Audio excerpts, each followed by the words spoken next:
They call this place the Castle on the Hill. It is a 31-room, 12,000 square foot arts and crafts mansion called Bothwell Lodge.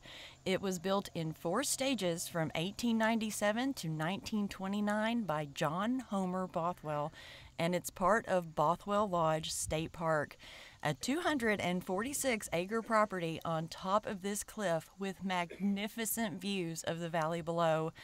We are in central Missouri near the town of Sedalia, which is about 90 miles from Kansas City. And I don't know what's more spectacular here, this view or the house. This house was built on top of a cave system, and Bothwell intended to use the caves to cool the lodge. And if you look closely, you can clearly see a doorway that leads into one of the 3 caves on site. This house is full of little quirks like this. It's very overgrown down there, but that used to be one of the entrances into the lodge, and we get to see where that door leads to here in a minute. Bothwell Lodge is open for guided tours, and it's $4 a person.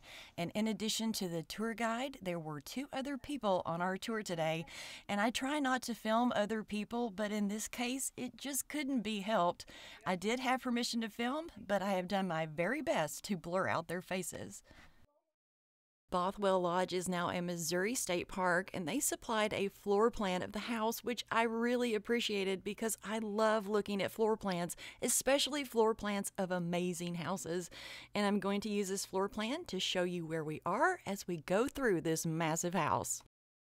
We are starting our tour on the 2nd floor in the oldest part of the house, and it was constructed in 1897, and it was built as an English-style cottage. It was the initial lodge up here and contained 3 bedrooms, a living room, dining room, and a kitchen. The first room that we're entering is the dining room, and as you can see, it is very sparsely decorated. That's because the man who built this, John Homer Bothwell, was a naturalist, and he built Bothwell Lodge as a recreational retreat for himself and his friends. And most everything that we are seeing today is original to the house, and initially this lodge was named Stony Ridge Farms. This is the first bedroom on this floor, and you can see it is super tiny. Bothwell was a widower, but he had an extended family of relatives and friends. This room would have been used by his sister Lucy or another family member, and these initial bedrooms are tiny.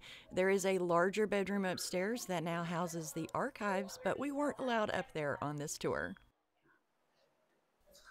And this is the second, equally as small bedroom. Very interesting.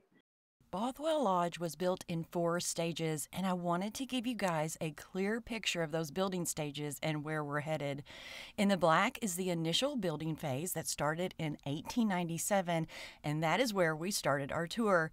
And if we go all the way over to the left in yellow is the second phase from 1912 to 1913, and that is called the tower and is by far my favorite part of the house. It has the wackiest stairs you have ever seen. In blue is the 3rd edition from 1922 to 1924, and he added additional bedrooms and a front door. And the last phase is in pink, and that was from 1928 to 1929. Bothwell added a music room, game room, and an additional bedroom upstairs. In total, there are 11 bedrooms in this house. We are now headed downstairs to the dining room, kitchen, bathroom, and a storage room with a secret. The bathroom, interestingly enough, was installed in the 1890s, but there was no plumbing per se. All of the waste went down the cliff.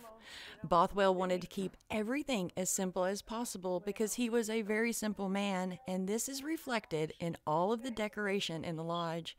He was a lawyer and a community promoter. He was on the Sedalia Board of Trade, as well as serving as an assistant prosecuting attorney and a circuit court judge. He was a legislator for the Missouri General Assembly, and he ran for governor in 1904. And he also helped bring the Missouri State Fair to Sedalia. And in an upcoming video, we are going to go explore the fairgrounds because there are some amazing buildings there. When I first went into this room, I thought it was just a storage room. I mean, it looks like a storage room until the guide came in and opened up this hatch. Those are stairs that lead down into one of the natural caves. The door that we saw in the beginning, that leads into that cave. And apparently there were times when the road to get up to Bothwell Lodge was so muddy that they would drop the women off at the bottom of the cliff, and they would walk up a path and would enter the lodge through that door and come up these stairs. Bothwell's sister used to grow mushrooms down there, but we didn't get to go down into the caves because bats live down there. We're entering the 1890s kitchen, and it is super tiny, and they are in the process of restoring this space. But I love this room because it feels so light and airy, but I bet it was pretty cramped when it was in use in the 1890s. We've now made our way outside to the garden where numerous garden parties were held. We are still on the first floor, and that is the initial lodge right there in front of us. Bothwell began additions to the house in 1912 to accommodate guests, and the second addition, the tower, it is right in front of us, and this is a picture that was taken right after it was built. It was 70 feet from the initial lodge and was connected by this garden. Bothwell was a widower. His wife Hattie passed away in 1887, and he never remarried. Next, we are headed inside to the third and fourth additions that were built in the 1920s. On this level is a hall, dining room, game room, bathroom, and a kitchen. And this space is much roomier than the first addition, and that is the dining room off to the left. And then look at that beautiful craftsman staircase. Now we're going to head straight in here to the game room. And like I said, Bothwell loved to entertain, and that's what this lodge evolved into, a place to entertain. And this game room was a part of the fourth addition, and everything that we see in here is original. When Bothwell died on August 4th, 1929, at the age of 80, he left the lodge to a group of people known as the Bothwell Lodge Club, and the control of the lodge would fall to this club as long as there were more than 5 members. As soon as the club was reduced to 5 members, the lodge would be offered to the state, and in 1969, that happened. And I had to go in and check this bathroom out because I love 1920s decor, and this bathroom is seriously 1920s. I love it. I think it is absolutely beautiful. I think it's the tiles that make this bathroom. And we're headed back out into the hallway, and as you can see, they do have some structural damage here, and that's because there is no air conditioning or heating right now. And this is the dining room. It's beautiful. And the guide pointed out to us that little window over there. And at first we thought it was a dumbwaiter, but it's actually part of the ventilation system here at Bothwell Lodge. That leads to a staircase, and then the staircase acts as a shaft and pulls up the cold air from the cave into the house. Bothwell was a man of manners. There were no raised voices at his table.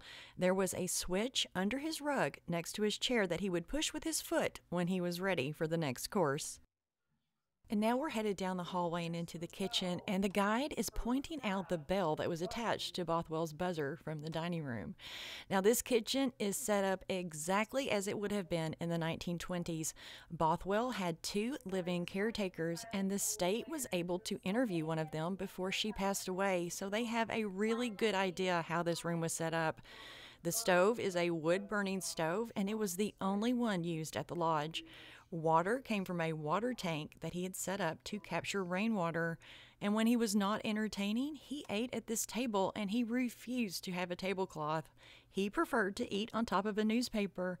And let's check out this view. I bet he had a nice one. We are now headed into the second addition, and by far my favorite part of this house, the tower. It has my favorite room, the library, and the first set of wonky stairs.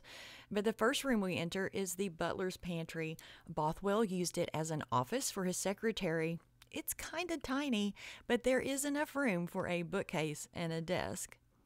And now this is the first set of wonky stairs, so you really can't tell, but we're walking down 2 stairs onto this landing. And if we look over here, there are stairs that go down, and that is the window that leads off onto the dining room. So this is an air shaft, and we will go down those stairs momentarily to a pretty cool cellar. And then there are also stairs that lead up to Bothwell's bedroom and then his studio. I think this is the room that you would find me in the most, the library. And Bothwell conducted all of his business out of this room. And the tour guide, she's pointing out a little tiny hidey hole. And this is a little hiding spot at the top of the bookcase. And it closes and locks with a skeleton key. And there is an identical hiding spot on the other bookcase next to the fire. If you're enjoying our tour today, or if you just appreciate all the effort that it takes to make these videos, please consider hitting the like button. It will greatly help out the YouTube algorithm in pushing out this video to others, and I will be eternally grateful. So we're going to make our way down into the cellar, and that was Bothwell's workshop, and it is pretty amazing.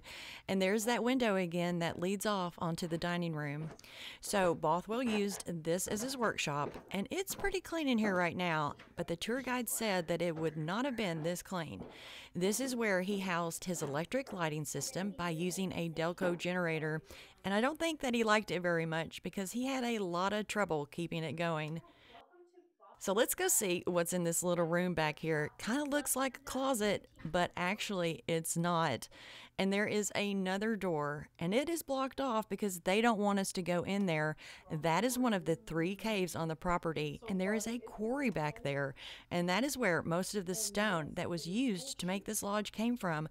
As a matter of fact, everything in this lodge, all the wood, the stone, everything came from the grounds.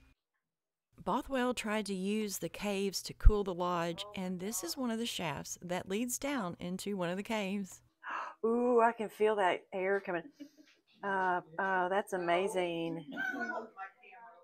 He also had shafts in the floor that led down into the caves, and you can actually feel the cool cave air coming up. Unfortunately, the wind had to be just so in order for the system to work, and that rarely happened. Eventually, he closed up all the shafts because his Delco lighting system was emitting too much pollution into the caves. Yeah, it's a cool door. This is, we call it the mini.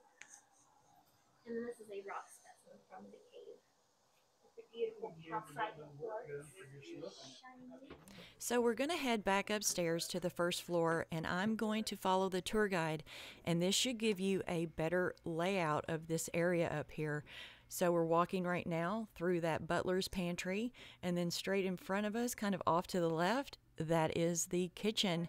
And then off to the right here, that is the dining room. And we're going to go back down this hallway and into the main room that we came into. And we are going to go up those beautiful craftsman stairs. I mean, look at them. They are super solid. Bothwell, he had to build this 3rd edition because he needed additional bedrooms. Bothwell had many, many, many friends, and they all wanted to come and enjoy Bothwell Lodge. On this level, there are 3 bedrooms and a bathroom, and we're also going to go to his personal bedroom and the second set of wonky stairs, which are crazier than the first set that we saw. There are so many staircases here, and I see why they give you a floor plan, because I think if I was off on my own, I would be turned around and I wouldn't know exactly where I was.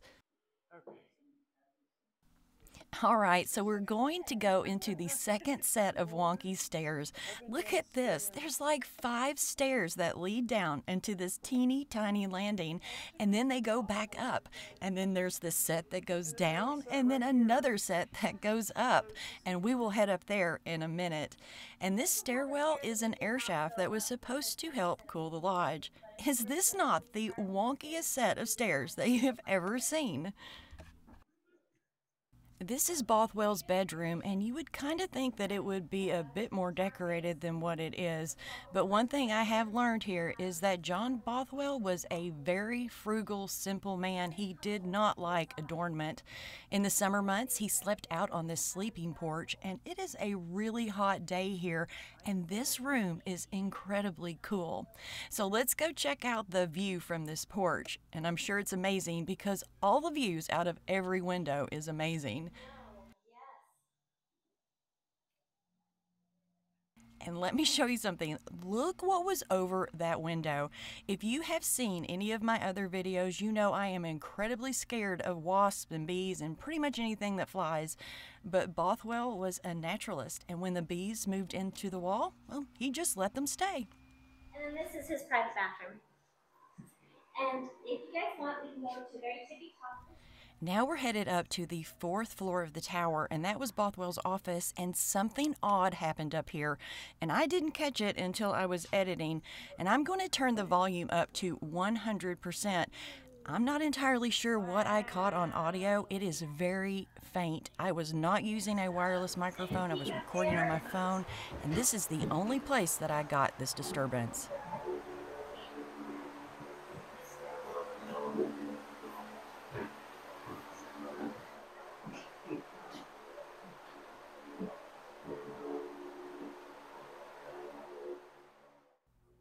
What in the actual heck was that? This was Bothwell's private office, and no one, not even the caretakers, were allowed up here. And that ladder leads up to the top of the tower, and you can see 10 miles in every direction. Our next stop is the 3rd floor, where there are additional bedrooms and some additional hidey holes. These rooms were all first come, first serve. So if you were a guest here, the sooner you got here, the better the bedroom you would get. And as you can see, the bedrooms up here are much larger. This is part of the 3rd and 4th editions. Some of Bothwell's friends came and stayed for weeks at a time, but he did close down the lodge after Thanksgiving because there was no heat. These next 2 bedrooms are fairly big, and I liked this one because it has a little nook back here. The children that came up here must have absolutely loved this room. There are so many nooks and crannies in this house. I could spend the rest of the day wandering around. And again, we have to check out this amazing view. Yeah, this is the perfect spot for a kid to play in.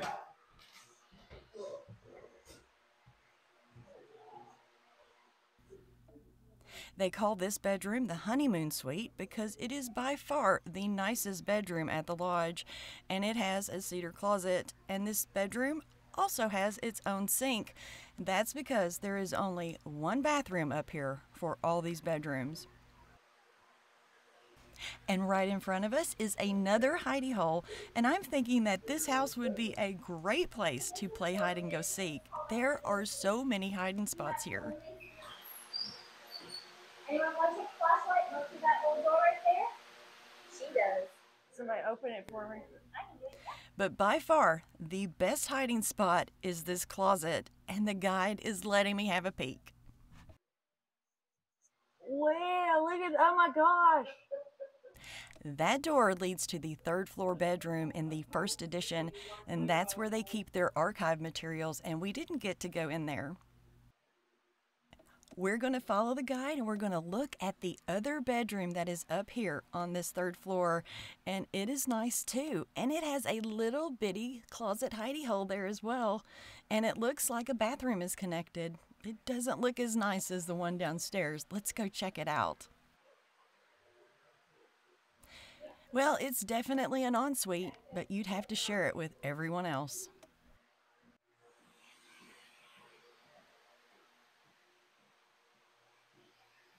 We are now headed back down to the 2nd floor, where we are going to check out the hallway and the music room. And this room belonged to Bothwell's nephew, Conrad, and it's a nice-sized bedroom as well. Conrad Bothwell? That's actually a larger, much larger room. Very big, yeah. Or if like someone of importance was staying, they could stay in that room. More stairs. There's stairs everywhere. Yeah, that's the other stairs that lead me winded. That would lead us.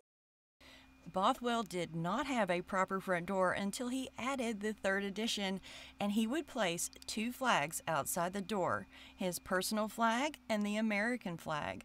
And if they were flying, that let visitors know that he was accepting visitors. And I was kind of taken with this Victorian writing desk. It's very ornate and very pretty, and it belonged to Bothwell's wife. This room on the map is marked as the music room, but honestly, it does just look like a living room to me. However, there are 2 pianos in this room, so I guess you could call this the music room. We've now made our way out onto the breezeway, and the guide said that Bothwell had intentions of closing this in and making it another room, but I'm glad he didn't because there is a wonderful breeze coming through this area. I imagine that this was a pretty popular area during the sweltering heat of the summer. And what that really showed her was, he wasn't a high house. And right where that lady is standing at the bottom, that is not a window, that was a full-size door. And you can also see just to the right how that door is not flush with the floor. That is because all this building work took place over many years with many different builders. This house is completely wonky, and I love it. This historical site has been on my list for a very, very long time, and I am so happy that I finally got to come and visit it.